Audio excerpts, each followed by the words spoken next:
Uh, Hello. Shabbat shalom. Yeah. Shabbat shalom. Shh.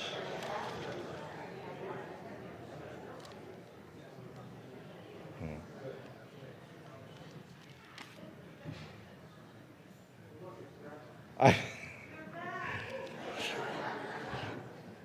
I guess I now understand what an efficiently run service looks like. We're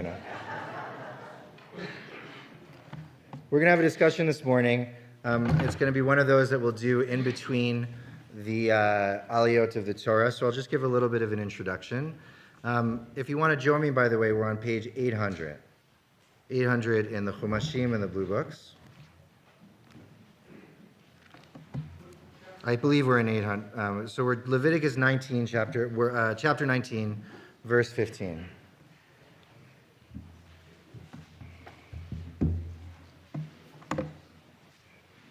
Is that right? Do I have the right version of the book up here? It's 800, Leviticus 19, verse 15? Because I think I have this one. No. Yeah. Who has the handout? May 10th. 896, sorry. I was using the wrong Torah.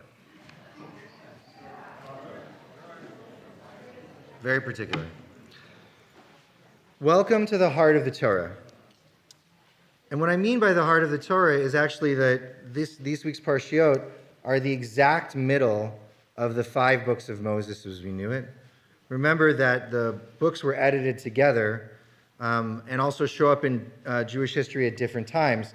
So there was a time in which they were not a cohesive unit. And indeed, by the way, that there are different voices in the Torah. Most scholars understand those as coming from different authors.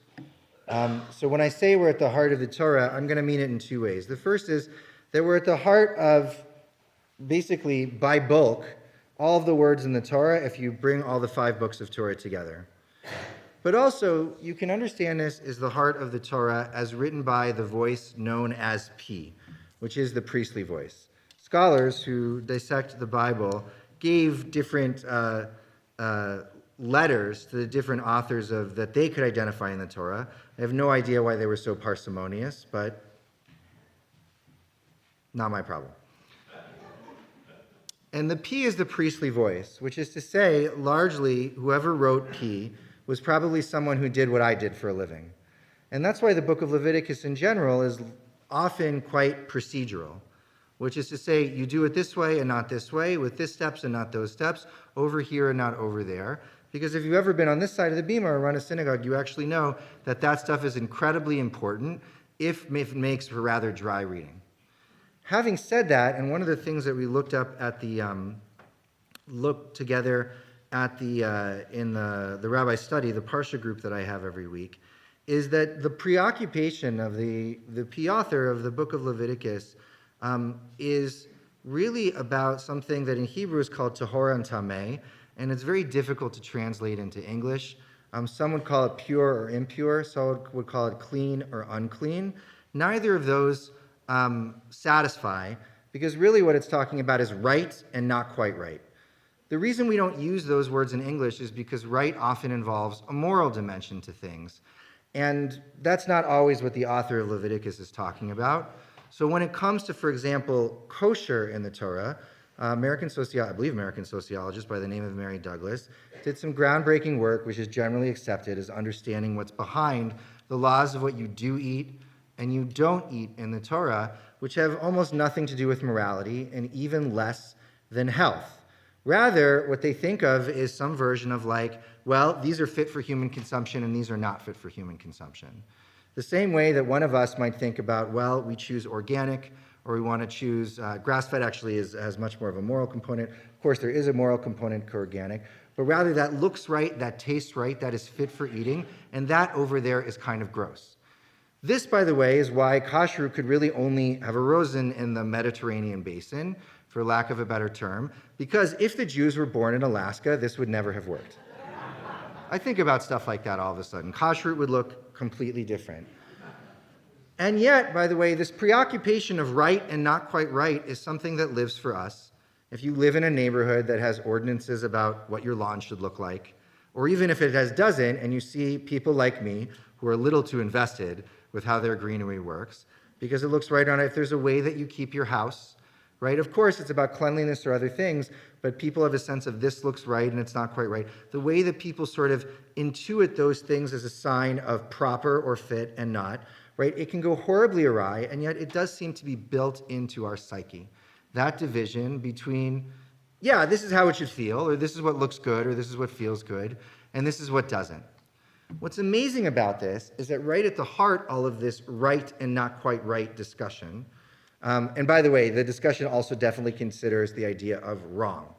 And what it means for large parts of the book of Leviticus is, again, not morally wrong, but rather that thing that is absolutely delicious that you just put in your mouth. It is a big insect of the ocean. It's gross. Please don't eat it. Seems to be the Torah's sensibility about those kinds of things. Having not always kept kosher in my life, I can attest to it being delicious. And yet, by the way, the Torah does not only understand kashrut as this right and not quite right. There are a number of moments in the Torah in which the way that we're supposed to keep kosher and the way that we're supposed to is like burst into morality, and that's what we see here in Parshat Kedoshim. So just like the Torah says, yes, there are things that are fit to eat and things that are not fit to eat, but also please do not eat the blood of an animal, which is why kosher chicken tastes better, and kosher meat tastes worse because it's been soaked and salted for the blood, is because the blood represents the life of the animal. And it's disrespectful to the animal to do that. And by the way, you can't cause pain to an animal when you're eating or killing it. So please do not eat an animal that is still or even partially alive. Those of you who eat oysters out there need to think about this carefully.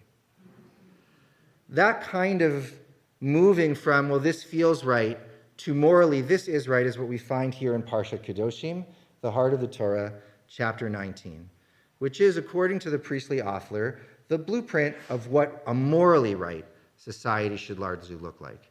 It has amazing, amazing things in there, and also some potentially less amazing things in there. It has stuff in there like, by the way, if you have a day laborer, you have to pay them before the sun goes down. It says, by the way, if you run across someone who's blind or deaf, you shall neither curse the deaf nor put a stumbling block before the blind.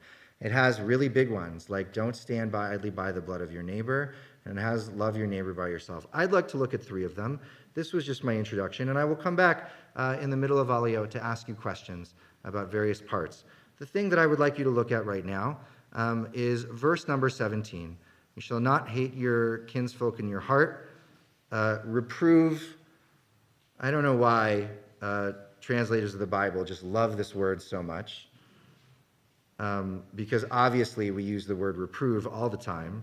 It's big in HR. But literally this means criticize, to give critique to, feedback.